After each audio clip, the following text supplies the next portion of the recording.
네, 안녕하십니까. 저는 대외경제정책연구원 무역통상실에서 근무하고 있는 이주관입니다.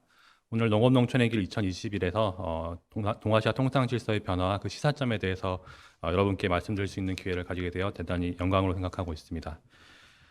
우선 제가 오늘 준비한 내용은 크게 세 가지입니다. 첫 번째는 통상질서의 변화를 말씀드리고, 그 다음에 지금 현재 국제무역의 변화의 트렌드를 말씀드리고자 합니다. 그리고 마지막으로 우리 농업이 이러한 변화에 대해서 어떻게 대응해야 될지 작은아마 이야기를 준비해 보았습니다. 첫 번째 변화입니다. 통상질서의 변화의 첫 번째 키워드는 WTO 다자통상체제의 약화입니다. 방금 우리 사회자인 최낙균 박사님께서 말씀하셨듯이 WTO 다자통상체제가 사실상 기능 마비에 있는 상태입니다. 1995년 WTO가 출범한 이래 20년 동안 우리나라는 이 WTO 체제 하에서 개방과 무역의 발달을 통해서 성장을 구가해 왔습니다. 하지만 2001년부터 시작된 도하 개발 라운드, 즉 새로운 이슈에 대한 논의와 기존 이슈들에 대한 추가 협상이 난항을 겪으면서 현재까지 그 국제무역 규범을 새롭게 정의하는 협상의 진척이 아주 더딘 상태입니다. 또 하나 WTO의 중요한 기능 중에 하나는 각 국가들이 이 무역에 대한 분쟁이 났을 때 WTO가 이거를 판단해주는 법원의 기능을 하고 있었는데 이 기능이 현재까지 제대로 작동하지 않는 상황입니다. 왜냐하면은 WTO 체제 하에서 중국이 WTO 체제에 들어오면서 비시장 국가, 그런 기존의 국가들과 다른 사회주의에 기반한 국가 경제 정책을 펴면서 이 다양한 시장 경제 체제 국가들과의 마찰을 겪게 되었습니다. 특히 보조금과 국영기업과 같은 이슈들은 미국과 서방 국가들의 시장 경쟁력을 약화시키는 데 큰 기여를 하고 있었고, 미국은 현재의 분쟁 해결 체제가 이러한 중국을 비롯한 새로운 경제 체제의 국가들의 정책을 제대로 통제하지 못한다는 판단하에 상소기구에 있는 판단을 하는 위원들의 임명을 거부하고 있는 상태입니다. 또한 무역정책 검토도 중요한 기능인데 역시 이 기능 역시 특별한 구속력을 갖지 못하고 제네바 주재 대사들의 사교 클럽이 되었다는 비판과 함께 WTO 전반에 대한 비판이 강해지고 있는 상태입니다. 다행인 것은 올해 초 새로운 사무총장이 WTO에 취임하면서 다다음 주에 있을 무역장관회의에서 각 협상들의 진전을 강하게 드라이브하고 있는 상태입니다.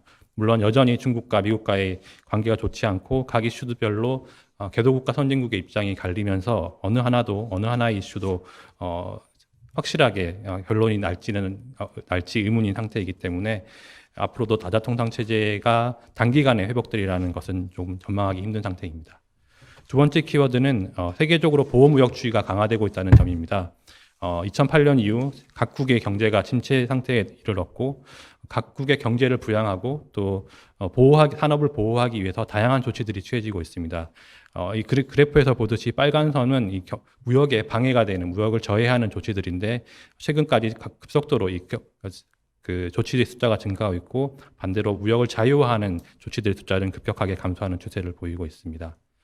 세 번째 키워드는 가장 중요하다고 할 수 있는 미중 갈등의 진화입니다.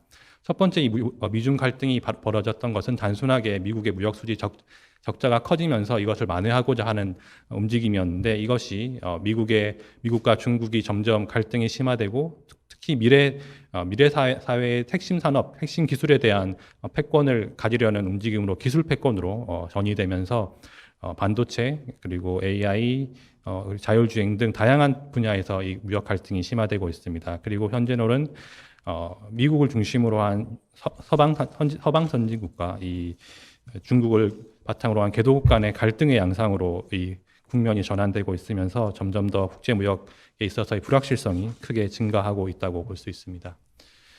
그리고 네 번째 키워드는 기후변화 대응 조치가 강화되고 있다는 점입니다. 얼마 2주 전에 영국 글래스고에서 막을 내린 세계 기후 협의에서는 각 국가들이 2050년까지 탄소 중립을 최소한 달성하고 2030년까지 그 중간 목표를 발표하는 자리가 있었습니다. 물론 우리나라도 2050년까지 탄소 중립을 선언했고 2030년까지는 2018년 기준 탄소 배출량의 40%를 감축한다는 도전적인 목표를 제시했습니다.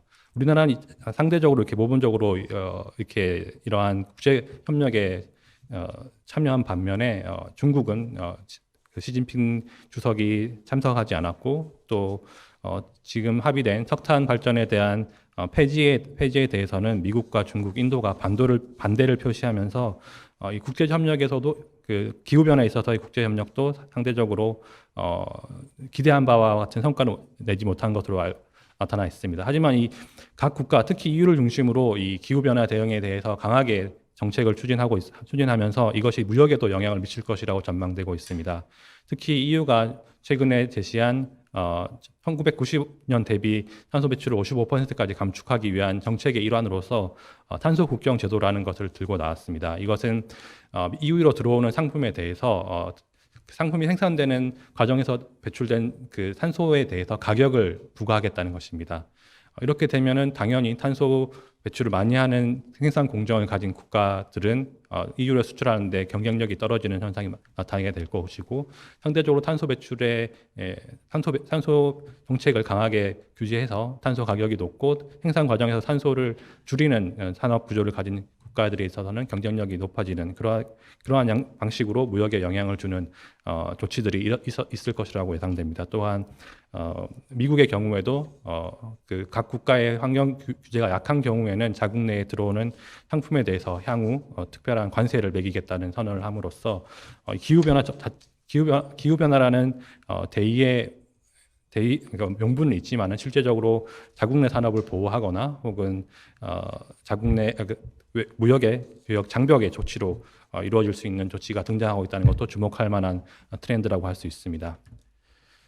다음으로는 이 국제 무역의 질적 변화를 말씀드리도록 하겠습니다. 이 국제 무역의 질적 변화는 기존의 상품 무역 중심의 무역이 서비스 무역, 그리고 디지털, 그리고 글로벌 밸류 체인이라는 국제 분업 구조가 구체화되는 형태로 나타나고 있습니다.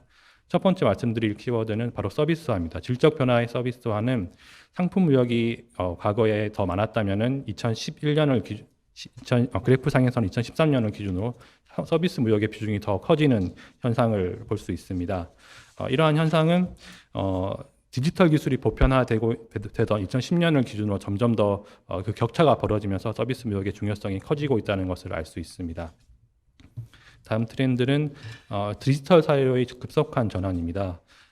이 그래프는 이제 이 디지털 사회로의 전환이 이루어지게 된 배경을 설명하고 있는데요. 첫 번째는 인터넷 사용자가 2023년까지 세계 총 인구의 67%까지 증가하리라는 전망을 보여주는 그래프입니다.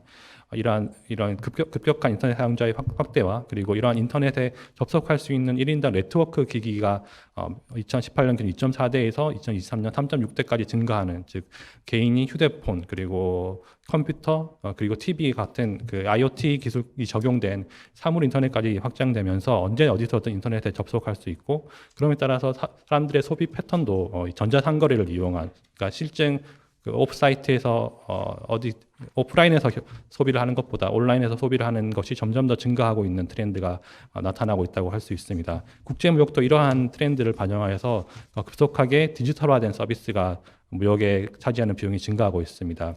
온라인 플랫폼을 이용해서 미국이나 중국에서 물건을 사서 우리나라에 직배송하는 경우도 늘고 있고, 또 디지털화된 서비스 자체가 국경을 넘는 무역이 증가하고 있습니다. 예를 들어서 넷플릭스와 같은 경우는 디지털화된 컨텐츠가 우리나라에서 만들어진 오징어 게임이라는 그런 컨텐츠가 전 세계 어디에서든 볼 수 있는 그러한 컨텐츠가 되고 있는 것과 같은 사례가 바로 대표적인 사례라고 할 수 있습니다. 두 번째로는 그 글로벌 가치 사슬이 진화하고 있는 형태가 기존의 저비용 그리고 저임금 노동을 공급하는 국가로 갔던 것에 비해서 현재는 지식재산권이 보호되고 인프라와 기술이 확보된 국가로 각 공장이 이전하는 그런 지식 중심화의 글로벌 가치 사슬이 변화하고 있다고 볼 수 있습니다. 여기서 글로벌 가치 사슬이란 한 제품이 기획되고 연구 개발되고 디자인되고 그리고 그 디자인된 대로 생산되기 위해서 부품을 조달하고 제조되고 판매되고 그리고 나아가 사후 관리까지 되는 이 일련의 과정이 각 국가로 전 세계로 분포되어 있는 현상을 말합니다. 이러한 글로벌 가치 사슬이 점차 지식 중심으로 변화되고 있다는 것은 기존의 저임금 국가, 그러니까 개도국가, 제3세계나 개도국가에서 생산되는 제품이 점점 줄어들고 상대적으로 이러한 제도나 기술이 발달한 선진국이 무역에서 차지하는 비중이 증가하고 있다는 것을 의미하기도 합니다. 여기서 그래프에서 보다시피 점점 레이버 인텐시브, 그러니까 노동 집약적 상품이 교역량이 점점 그 비중이 줄어들고 있고 상대적으로 지식과 자원 중심의 그 무역량이 증가하고 있다는 것을 알 수 있습니다.